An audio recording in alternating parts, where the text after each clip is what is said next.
welcome everybody. Let's talk real estate. Your weekly BS with Barry Saywitz about the current commercial real estate market here in Southern California. As we take a no BS look at both sides of the issues driving this market today to find the best solutions going forward. With our man right in the middle, it's Barry Saywitz. Hey, Barry. Hey, good morning, Paul, and good morning to all of our viewers and our listeners out there. Welcome back. It's Tuesday. We are going to talk real estate. We're going to talk business. We're going to talk Orange County. We might even talk a little politics and a little turkey and cranberry. I don't know. We'll throw some stuff in. I'm Barry Saywitz, president of the Saywitz Company and managing partner of Saywitz Properties. And if it's one thing I've learned in my 30-plus years of doing this, it's to try and surround yourself with good people, get good information, make good business decisions. And we're going to try and do that again here today. And hopefully you leave with a little something that you didn't have before we started. Before we get going, I do want to do a couple of shout-outs. Number one, I want to congratulate Paul and his Michigan Wolverines, who won a big game over the weekend. He's wearing his hat and his boxers and his socks. He's got the full garb going today. Thanks, Paul, for supporting the Michigan Student Union store and online buying. Also, I feel like we've had a full week, right? We had Turkey Day with Thanksgiving. We had Black Friday. Yesterday was Cyber Monday. Today is Giving Tuesday. Tomorrow, I think, is a rest day or whatever everybody needs to recover from what they've been doing. But I want to wish everybody out there a post-happy Thanksgiving, and as we enter the holiday season, best wishes to everybody. So with that said, I want to welcome our guest, Ed Lee, co-founder of YAHOO's Fish Tacos, one of the, I guess, oldest and most respected businesses here in Orange County. Really been doing it for a long time, and entrepreneur, philanthropist, business owner, all of the dad, husband, all of the above. So welcome to the show. Well, thank you. Thanks for having me here. Yeah, so I appreciate you coming on. You've been longtime resident of Orange County, and the business that you've built with your brothers really has become sort of a namesake in Orange County and then now spread to other states around the country. I want to rewind and go back to when it started, because you got into the business at a pretty young age and really started as a family business and have grown it to something much more than that. When you first decided to do it, what was the thought or the idea? So it started, my family moved up here from Brazil, so we're Chinese Brazilians, and we moved here in 1975. So my dad has a restaurant down in Balboa Island. Still, the property still belongs to the family, but we all grew up working in the restaurant business. From back of the house to front of the house, all the brothers, and including myself, worked every day there. But when I got into high school, I started surfing too. So the surf industry kind of really appealed to me. I love that industry. I worked for it in about 10 years. So the restaurant and surf companies were all the things I knew growing up. Yeah. Went to local high school, Newport Harbor, to Vanguard University here. So I've been here since, I haven't left Orange County since 1975, which is crazy. And you've seen it really grow. Oh my gosh, expansion is like, there's all the orange groves are gone now. Right. But there used to be the trash used to be here in Spyglass that's built on top of garbage. And I every time I go up that hill, I'm like, man, this used to be where I dump all that trash. And now it's Spyglass. Yeah, it's like or Newport Coast. But the way Wahoo started is my older brother Bismarck unfortunately passed away early. He was a true entrepreneur. So he and I would spend countless hours, because I didn't do well in school. He would come and talk to me all the time. He was an attorney, a very accomplished attorney, but he would come and, hey, let's try this. And I would be his guinea pig. I'm like, hey, let's go do like buffalo ranching. Like he wanted to the meat of the future. I'm like, oh, okay, let's go to Montana. We flew out to Montana, checked it out, and turned out Chinese people can't handle below zero weather. Yes. So I'm like, let's go home. Things like that. So we started a bunch of other things, import-export companies, but nothing worked out. I actually finished college, and then my mom and dad really wanted us to be lawyers. So Wing actually applied to law school. I applied to law school. I didn't get into a very good law school, but the whole thing was going to be Lee, and Lee, Yeah. and that was my parents' dream. But I talked to my older brother and said, look, it took me 6 years to finish college. I think it's going to take like 10 years to finish, Finish law law school. school, right. I'm really scared about this whole thing. He goes, well, let's just think about this. So I actually took off to go surf Mexico. I'm pretty fluent in Spanish, so I was trying to negotiate a boat ride to Todos Santos, and everybody at the docks were literally from Orange County. And you're like, whoa. And we're talking, they're eating fish taco, drinking Coronas. And, Right. and back then, I think a Corona was like 25 cents. And you're like, oh. So we talked about it. And then, nothing really, no light bulb, nothing. But I had that thing in the back of my mind. I got home and I was talking to my older brother saying, like, I got to figure something out. And he's like, well, what would you like to do? I said, well, maybe we can do a restaurant. We can sell fish tacos. So Wing and I had to partner up and do Wahoo's together. I mean, it's a Gotcha. family business. So he's like, oh, if you talk to Wing and Wing says yes, and then I'll go talk to Mom and Dad. And that's how Wahoo started. And We were started. they in favor of you starting No, they said, well, hey, we whatsoever. got a restaurant. Why don't you just Yeah. come here, right? Yeah, they're like, dude, we paid for all that college. We wanted you guys to succeed, do other things in California, but not this. But that was the tough moment for my parents. But they also said, this is your last shot. I mean, don't mess around, and you're gonna owe us the money, and then you're gonna go back to law school, because that was the whole thing. Like, I goofed around, went surfing all the time, and every time I come home, they goes, hey, you're gonna get your act together now, right? And I'm like, yeah. Now I am done, Mom. I don't need to. I just got back from Hawaii, so I'm good. I'm going to go back to school and finish. So Mom and Dad were not supportive. And then the second year, my little brother graduated from UCI here, and he was going to Hastings Law School. He's a lot smarter than Wing and I, so he was on the way to Hastings, and I convinced him to stay home and help us. Oh, your parents had to be thrilled about Oh, that. they hated me for years. It was years before they forgave me. They goes, you two idiots already, are barely making $1. Now you suckered your little brother. right. The guy, my mom thought he was the chosen one. He was going to be like the governor of California one day. I mean, he's brilliant. He's super, super smart. He's the kid that annoyed everybody because we used to ditch to go surf, and he'd be doing homework in the back of the car. And you're like, what the what are you doing? He's like, oh, I got to study, dude. Skipped grades, finished UCI early because he was bored. And like, this kid is just, probably the smartest one in our family. But when he stayed back, Mom and Dad were Not a happy campers. absolutely furious. But the year 2000, we only had 10 stores. We weren't doing super well, but we got chosen to be in the Merrill Lynch commercial. And my mom and dad got featured in the commercial too. It went nationwide. And that's when they forgave us all. They're Right, like, hey, right. wait a second. It used to be the typical Asian family. My mom and dad would go, this is the lawyer. They wouldn't even know our names half the time. Lawyer, doctor. Surfer. Ugh. The year 2000 goes, these guys own Wahoo's Fish Taco. Right, now they could be proud. My aunts and uncles, all are like, I have a crazy family, a bunch of amazing, engineers, architects, lawyer, doctors.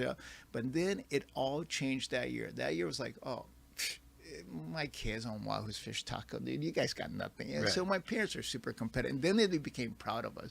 My dad still wears a Wahoo's hat every day. Every day he wears a Wahoo's hat and cruises around town. And anyway, that's how Wahoo's got That's how it started. That's a good story. That's a Yeah. good story. I grew up in San Diego. We used to go down to Baja all the time to Rosarito and Puerto Nuevo Yeah. and get fish tacos and lobster before they fished it out. And same thing, right? Yeah. It's a culture, right? Yeah. And it ties in with Southern California lifestyle. It ties in with sort of the surfing genre, and on top of the fact that it's good food and people like it. So fun. it's been a good success ride, and you've received a lot of accolades from the industry, from your own industry, from the restaurant industry, from, I know, the Business Journal and Ernst & Young and a bunch of these other things. And I think part of it is because it really is a success story where it's family business and built really from nothing, and really were able to capture a marketplace and then take it beyond just Orange County. So I guess let's go back then a little ways. So you're doing well, right? Got 10 plus stores, things are going good, and then now all of a sudden it becomes even bigger, right? And so what was the plan then as you enter into the early 2000s? Did you wake up one day and go, hey, we're going to go nationwide with this thing, or we're just going to take it one store at a time and see where it goes? So in '89, when Mingo joined our company, we were still talking about, hey, if we can have this 2 stores. We only had 2 stores at that point, and we literally just wanted to have that money to pay for our little surfing Right. ventures, and we were pretty happy. But somehow we got, my older brother convinced us to open one more store. We talked about it, and we opened our 3rd store at Bristol, in Costa Mesa, Bristol and Baker, and that sort of launched our career. Like, we thought, oh my gosh, we went from let's surf, like you work this morning, I work that morning, kind of, that was our scheduling. Like, we weren't really planning. And then we launched Bristol, and I was like, holy cow, this thing is actually a business. We can actually make money. And then it became, if we open 2, 3, let's see what happens. So when we got to 10, it was the hardest growing pain we've ever had. Because we really didn't know. We knew how to run a restaurant really well, but we didn't know how to run 10. So we started to get advice from other restaurants. I joined the California Restaurant Association. I started getting involved with guys that ran like Outback and started learning. And when you start hearing their stories, and you're like, whoa, these guys got like 1 million stores nationwide. How do they do it? So we start, tapping into that. And one day when we woke up, 2000, we had the 10 stores, and Mingo goes, maybe we can double it. But let's double it in the sense of 3 stores and see how that works, and 3 more and see how that works. And then, so we were signing only 3 stores at a time. Yeah. And then we had a crazy guy come up and says, can I be your franchisee? And we thought, all right, we'll take a gamble. And we decided to open in Colorado. Because if something went wrong, we could go, It's not here. With those idiots in Colorado, they don't know what to do with fish, So we thought, okay, it went crazy in Colorado. So we thought, now we have a formula. So we were still learning, and we started getting people. Then it became like, okay, I think we can start really running with this thing. And so I actually got consultants to help me with like real estate. I wasn't really good at it, so I made a lot of mistake with leasing. But now I'm trying to find people to help me with all that and teach me how to do leases. Yeah. And so one of the guys I still work with, and he's been with us for a super long time, is Sandy Hall. I mean, Sandy's like taught me a lot about not only how to ask for things, but how to get things done with the landlord. So he represents us, nationwide. Yeah. So we were learning, and then Mingo learned how to be a better CEO. Wing was doing all the marketing, so we had our pieces together. We got consultants to come in. And all this cuts into the surf time, I think. Oh Right? my gosh, we went from surfing all the time to the first year we didn't surf at all. Then we started surfing again, and then it stopped. And you're like, man, this thing is like not what we thought it would be, but we're buying houses like for ourselves. Right. We had a car. I mean, I didn't. My first car was 2001. I bought a nicer car. I'm like, whoa, this is okay. I'm like a real guy. Yeah, and I actually used to make fun of my little brother and I, because growing up we would see somebody with a fancy car, fancy board, and wetsuit, like, that guy can't surf, that guy bought all this stuff, he's showing off, But then he and I became that guy, because I was actually behind him. He was driving an Expedition. I'm driving a BMW. We have coffee in the car, and I'm actually on the cell phone with him. Are you going out? Are you going to go out? Because it's cold outside. He's like, yeah, dude, I'm going out. Like, oh. And then I watched this kid walk by us, and he was pointing at the car like, frick, Beamer? Like, loser. And I said, oh, my God, Mingo. Give it a few years. You'll be here. Yeah. He said, Mingo, man, we're them. He's like, what? He's like, dude, remember when we used to make fun of people driving up on nice cars and with nice boards? And here we are with them now, because, and he started laughing, goes, oh, my God, we are them, And that's when I was like, oh, it's not exactly what we thought, but, you start growing. And Right, but so you took it from, it seems like it went from a restaurant to a business, right? And then all of a sudden you wake up one day and you're like, I got to be a businessman.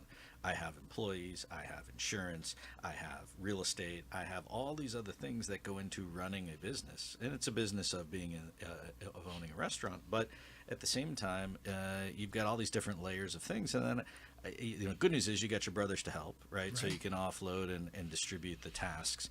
How did that go, and how does that go today? Family, interesting stuff. Good and bad. There's a lot of really good things, and then it's still family at the end of the day.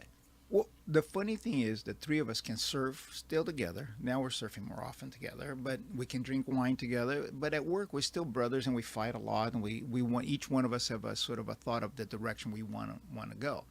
But Wing and I know that without Mingo, there's nothing. I mean, we know the kid. He might be hard on us at times, but he's the one that runs the company. Wing and I have never ran Wahoo's. Maybe that first year we tried the best we could.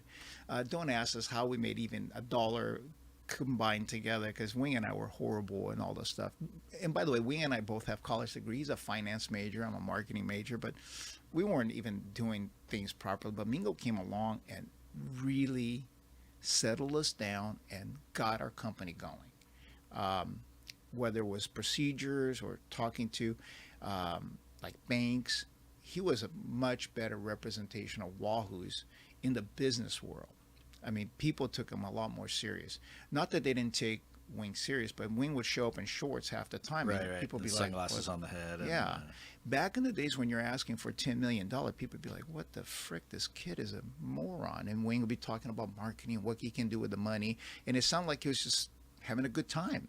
Versus Mingo came in, dressed properly, and like, hey, we're going to expand. We're going to buy real estate. We're going to lease properties. We're going to lease things. We're not just going to take this money and go surf every day. Right. And so it was a difference between that. And for me, I was always in the middle between the two of them.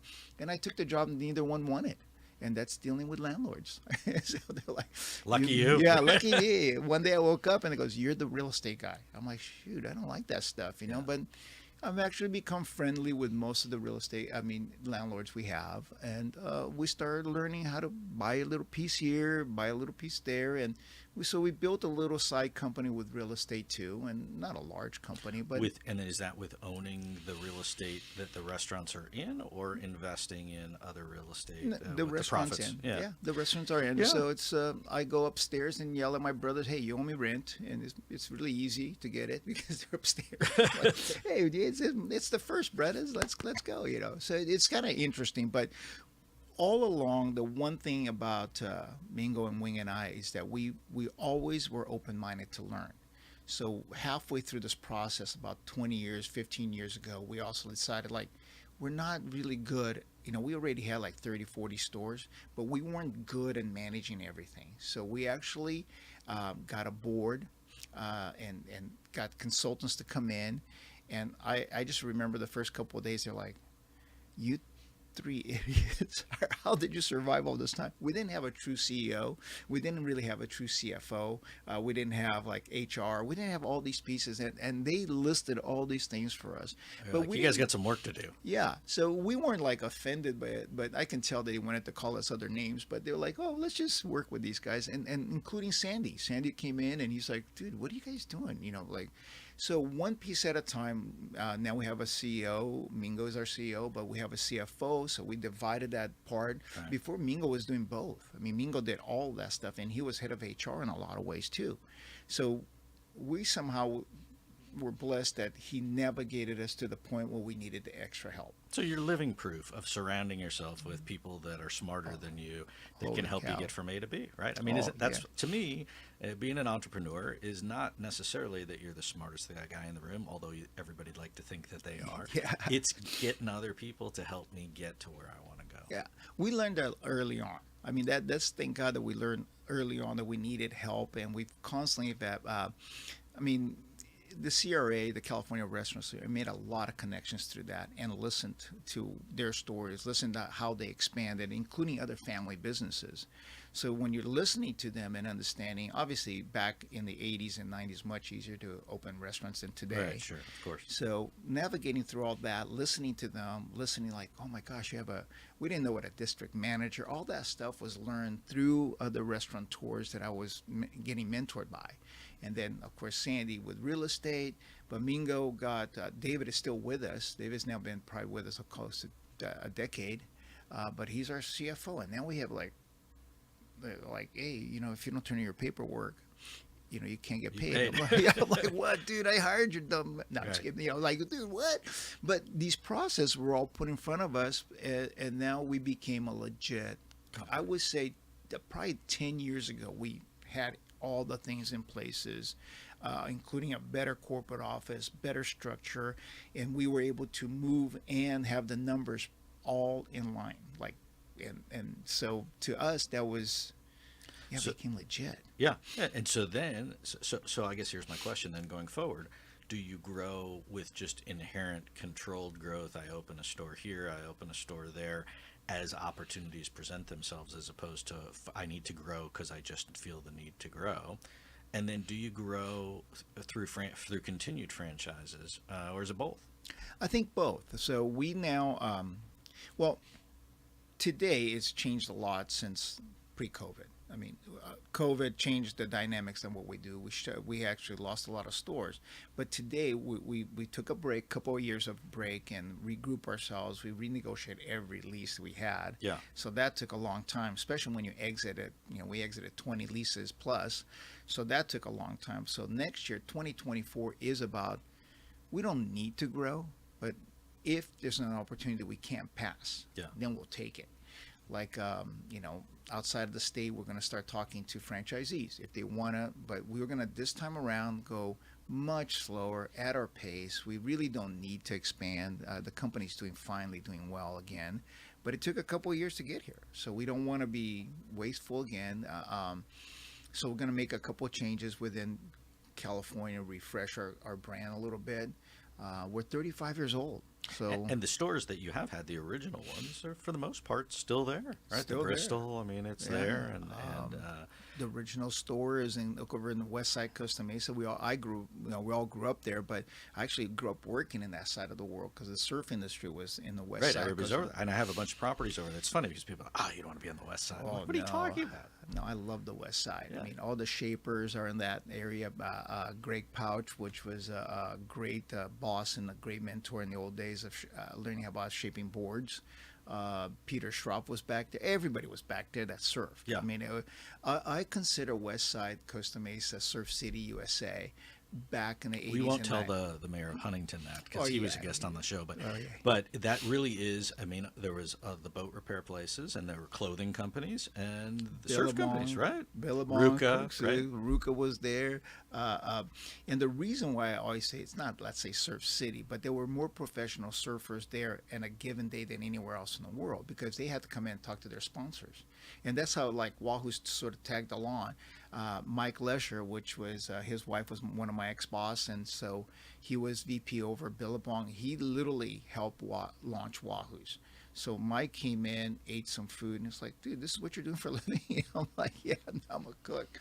So he went back, got Bob Hurley to come out. Bob and him had lunch, and they loved it. And we did a catering for Billabong back in the days, and that literally launched Wing and I's career. I mean, because it got you exposed to all the people in the industry. Oh yeah, he goes, dude, remember Ed? He's flipping tacos, man, and we went from like, $500 a day to like $5,000 a day. It was just like in 1 week period of time. We they used to have a surf show down in San Diego, ASR. So Wednesday we did the catering for Bob, or Tuesday, and then they were gone. And that weekend it was like, holy cow, we must have offended everybody because it was dead empty in Wahoo's, dead empty. It was the worst weekend. And Monday, Wing and I'm like, maybe we have to start thinking about shutting down, or what did we do wrong to offend all these people? Because we had customers, and we opened the doors, and there was a freaking line out the door. We had to call Pops, everybody that we possibly could. So what happened was the whole surf industry left for San Diego. And that was most of our customers because they went to the surf show. And then at that surf show, you got, Bob Hurley, you got Mike Lesher, Mike is like one of the three guys in the world that can make me do whatever they want. But Mike told people, hey, Ed is over at Wahoo's. And slowly every day people start coming in. And Mike, through Jack Flynn, gave us like little banners to put up at the wall. Yeah. And that really took off. Oh my gosh. Then you got Quicksilver. I need to put a banner there. You had like O'Neill, like Tim Bernardi's of the world. Jimbo is like, dude, we need to put a sticker here. There, like, we will like to take credit for all that stuff, but the surf industry really took us under their wing, and then from there it's just. Now we're part of the surf culture. Right, and then now, if it's a new company that comes out, now you've made it when your sticker or your banner's on the wall at Wahoo's, right? That's like a thing. Yeah, even the guys from Ruka. That's it. That is true. So I know those guys from way back Volcom then. was created literally inside of Wahoo's. I remember him sketching all the stuff for Volcom, and I was shocked. And the kid launched it, and now obviously he's Right. retired. And So- those are all great success stories. And, Yeah. and I mean, whether it's Vans, that's tied in with the surf yeah. culture as well. I mean, it really, Orange County, in addition to the orange groves once upon a time, really the surf industry really was born and bred here. for sure. So, Yeah. and it's been I guess a great ride. I mean, what is the plan? So the plan for 24 is grow at some reasonable pace, and then have you guys started talking about exit strategy for yourselves, or are you comfortable with where you're at today and you finally got to a place of peace? Well, we're in good spot, but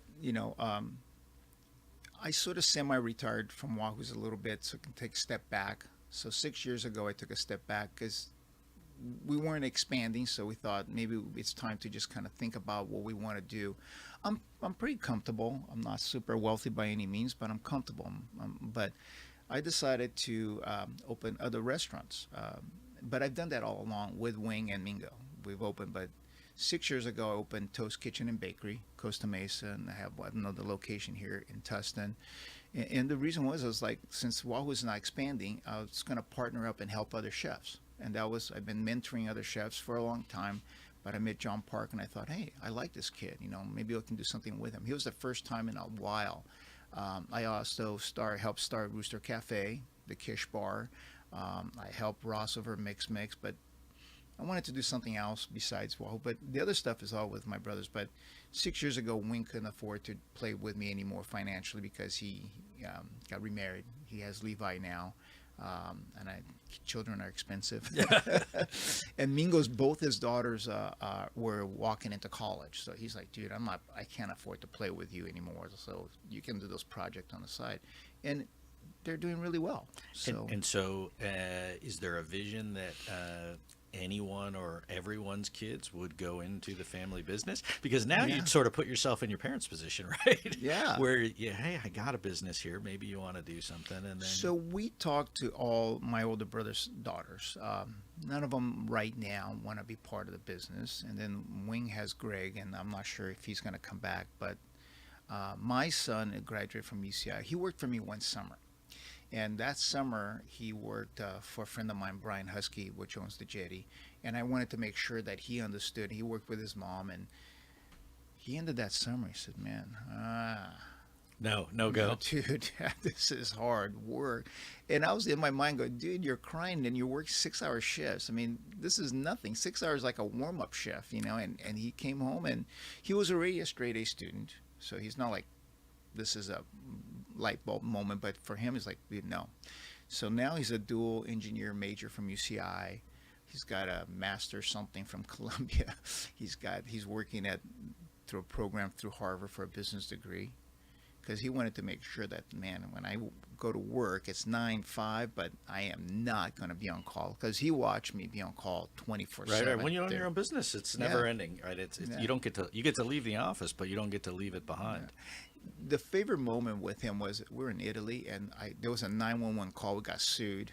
I'm in a corner, just drunk, and I'm holding onto the wall drinking wine, and I'm on the cell phone because it's the only spot that. And when my little brother calls, and you're overseas, something bad happened, and I'm like, hey man, and Beth is watching me talk. I'm like, man, I'm wasted. What the hell? She said, don't do anything until I get my tushy home. So don't do it. And that moment kind of, like, there's another lightning bolt moment for him, because he's looking and going, we're on vacation, Dad. You're like, not even Can't leave making it behind, sense. yeah. You're not even making any sense. Like, you're verbally going blah, blah, blah, blah, and he's like, oh my gosh. So now he goes on vacation. He knows he doesn't have to return people's call. Or maybe he does, I don't know. But that's the difference between being your own boss and having a job. And, but to each his own. Yeah, but maybe in a couple of years he'll come back. So the game plan still. Mingo, thank God, he's 5 years younger than me, so he's he's gonna turn 55. So that's pretty young still. He's got at least a decade in him. If he wanted to work for a little bit longer, and Wing's got a decade in him too. But Mingo needs to still be in charge of Wahoo at least 5 more years. And then we have the chance, whether it's my kid or his kids, or someone else steps up and says, maybe I'll run it for the family. And it would be great if they did. I mean, it'd be interesting. I love all the kids that are right behind mine. Happens to be now. He can literally start grooming them to start taking positions in the company. But I think with like my nieces, it would be great if they worked outside first, like my kid, and see somebody else's business and how it's run, and then come in and do different positions to or sort of just the ability that you can be fired. Yeah. You know, you don't get to come in and go, hey, I own the place. Right. That's why I didn't want Beto to work for us, because then he would get a feel like, okay, got this. Now I know what it's like to be in the real world where you can get fired. He's an engineer here in locally, Irvine. So, it'll be so cool to have him back. It'll be cool to work with him, but. Yeah, I don't know. We could do another show on family businesses. I've worked with my brothers and my father, and I had my son do an internship over the summer and I found his notes from when he sat in on meetings, and some of them were very interesting, and others were you don't want to repeat them. And so, we'll see how that goes. But so we only have a couple of minutes left. I told you it would go pretty quick. I want to talk a little bit about the real estate, since you have dealt with that. You are dealing with that. Certainly, COVID puts a spin on it. California, a very expensive place to do business, period. And in terms of the real estate, I mean, it really is the biggest piece really for any business after salaries in terms of cost, right? Line items, we tell our clients that all the time. Real estate's like your second biggest exposure. And when you sign a lease, you have locked in for a multi-year deal, whether that's 5 years, 10 years, whatever it is. So if you make a mistake, or you left something on the table, you pay for it for a long, long time. You don't get to come back in 6 months and go, wait a minute, I forgot to ask for this, right? And so now in the post-COVID era, right, people ask me all the time, so is retail back? Are people going out? And I guess I would ask the guy who, has a retail restaurant business, is business back, and are people coming out and eating and spending money? You hear about it on TV all the time. I spent a bunch of money yesterday on Cyber Monday. I'm not going out tonight. After COVID, the first year, of course, everybody came out in floods. We had a record year that right after COVID, but then now it's back down to normal. We're actually about 8% below last year, but that's normal in our industry right now. The crazy thing is, I think people maybe spent all their money or still buying big ticket number. So the food industry, the restaurant industry is kind of tapering off. And people are buying more online. The next generation, including my kid, prefers Cyber Monday than Black Friday. Yeah. I mean, Black Friday, the mall was busy, but not like last year or the year before or before COVID. Like, people lining out the door. Right. That's kind of gone. There's still a lot of people in the malls, thank God. But I think retail is not I don't think it's ever going to recover. And because that is the next generation. Also, this generation, they like the food delivered. Yeah. They prefer, and they don't care if they pay $10 more. I agree. No, my son's a big fan of, I'm too lazy to go get the food, I'll just call. Yeah, and you're just going, that's crazy. I don't like ordering things online, but my wife's like, okay, if you go to the store, it's $30. If I get it online, it's $18. You're like, how do they, obviously, but you're like, and I can sit on the couch and do it, right? So the struggle in me is like, damn it. All right, I'll take it. Just order it online. I just got new running shoes online because, but it's like, that's unfortunately I think where we're headed. That's why a lot of malls still, and not in Southern California, but throughout this country, are still dark. But I find that, people going out to restaurants, right? I mean, the cost of going to a restaurant for anybody who eats in a restaurant, the cost has, gone up dramatically. The $6 burger does not exist anymore. No. That's been gone for 2-3 years. It shows you what I know. I don't get out much. I know. I think, for 2024, we're looking at real estate outside of the state. Which is much cheaper, and you get into. I find because we do stuff all over the country, that you find a more balanced real estate market where you have motivation by landlord, motivation by tenant, versus in Southern California, it's here you go, take it or leave it. Right. It's a very difficult barrier to entry, and if you were going to try and build a chain of restaurants in Southern California today, I mean, really tough goings. Absolutely. Like I talked to my kid and I said, you need part of your portfolio as you're growing. Real estate is part of it. You need to have some real estate. Um, so he thinks about it, but we're talking about let's go to Texas together. Let's go to the Utah store. Let's go look around. We're not going to buy anything yet. I mean, he's only been working 2 years, trying to put his savings aside. He's getting married next year. Oh, So, congratulations. yeah, thank you. But I said, he's going to start building a little portfolio way younger than I did. I mean, Yeah, and that's, look, then if there's an exit strategy, I keep the real estate, or if nothing else, I've built a nest egg. Correct. And then if it's properties where you can't own it because you're dealing with, we won't mention names or Yeah. a buying company where you can't buy it, right? You have to rent, and you know the rent always, for the most part, goes up. But then it becomes an issue of location, right? So if I have an A-plus location, I will pay the freight because I can still make money in the model. The issue becomes if I have to pay high real estate and I'm not, it's just a struggle and it's a very thin deal. Yeah. Those are tough ones to keep long term. Yeah. But yeah, so in Orange County, I think we still have a couple places we would like to open, but our focus is going to be outside the state, just a little short term to see where we can find. And the family is eager to at least work with the younger generation about accumulation of a couple properties. We're not talking like, hey, let's have a big portfolio, but all of us realize, and that comes from my older brother. My older brother always instilled in us, especially with me, like, hey, buy some real estate. Make sure you have it. You don't have to have 20, 30 pieces. 4 or 5 could be enough. And he's right. Well, and you control the real estate, so, and you're your own best tenant, right? Yeah. And so, and if you do go out of state, I find the prices are much cheaper, so the bank is less. They're asking less questions because it's not as big of a bite or a big of a piece to bite off because it's not as big of a number. Yeah, So- no, I love it. I love going out and it'll be fun to travel with my kid and go, hey, let's look around and get ideas about. But right now, I'm really loving Houston. There's a large Asian community there, and we like the demographics fits what Wahoo's can do. So I like that. I like Austin a Texas lot. is a booming I market. know. And of course, Dallas, Plano, like all those areas are just.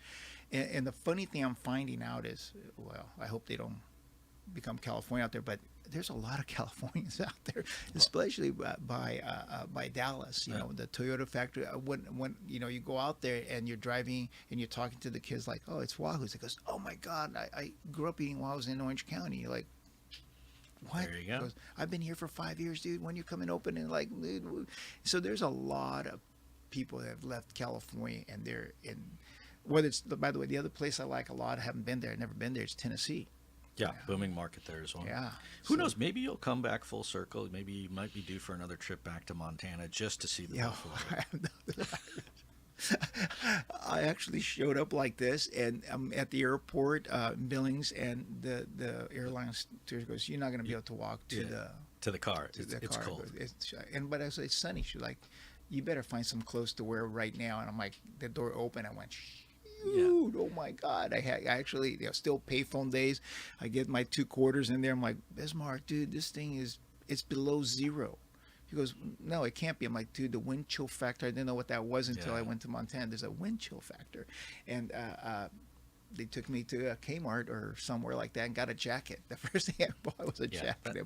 That'll send you home quick, right? Oh, I was there only Short-lived. for 2 days, and I'm like, That was hey, enough. that was enough. It was the first time I used a firearm, too. They took me to the ranch. It was really a cool experience. I had such a great privilege growing up with my older brother because I got to do things that I went to Hong Kong right out of college too. We're doing an import-exporting company. He sent me to Hong Kong. I get there and we got completely ripped off. But it wasn't my fault. So I called him. We were supposed to have an office all set up. I get in, and there's an oil barrel and a phone on top. That was it. Oh, so I man. get on this, like, ring, ring. Hello, Bismarck. He goes, yeah. I goes, dude, I'm not even kidding. There's an oil barrel and a phone here. We lost $50,000 that month, right? And back then this is A lot of 1980. money, It was right? a lot of money. So I come home, and you think my brother be like, "What the hell? You moron!" Like we would be. I got out of the plane. Goes, man. He was like, "Shoot, we gotta come we're up with something else." Yeah, we're not going back to Hong Kong so No, quick. not for it. But I am so thankful that Wahoo's worked, because my mom and dad, the initial investors, Bismarck was the glue behind us to make sure we could do this. But yeah, I can tell you a million stories about hanging out with that guy. We may have to have you come back. We are out of time today. Yeah. But I find it interesting because you are living proof of family sticking together and keep trying until you get it right, and surrounding yourself with good people. And sometimes you got to make some mistakes along the way. And fortunately, you're doing well. And I appreciate you coming on the show and thank you. Sharing the stories and your thoughts. And I wish you much continued success for you and your family and the business. And happy holidays. And Thank you. Anything else I can throw your way? Well, thank you. Yeah, thanks. Well, thanks for having me here. But I like to finish with this, because this is the best country in the world. I mean, I'm a Chinese Brazilian immigrant to this country, and I always tell other people, we are the American dream. Yeah. We fulfilled that dream, and it's amazing. I love this And country. especially in today's environment, there are a lot of bad things going on in a lot of places around the world, and we have a lot to be thankful for. Absolutely. And we can always do better, but this is a good place to be in. And here in Orange County, the sun is out, and it'll be a nice warm day, not like Bismarck, and we'll go enjoy it. So Thank you. I appreciate you coming on. Thanks for all of our viewers and our listeners for tuning in today. I want to thank everybody here at OC Talk Radio for making the show happen, as always. And as we go into the holiday season, please enjoy yourselves and be safe. And we'll see you back here next week on Let's Talk Real Estate.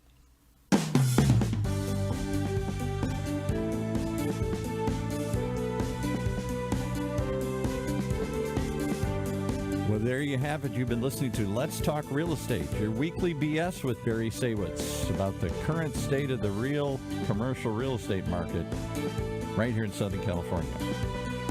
On Orange County's only community radio station, OC Talk Radio, streaming live from our studio here at the University of California Irvine's Beale Applied Innovation Center.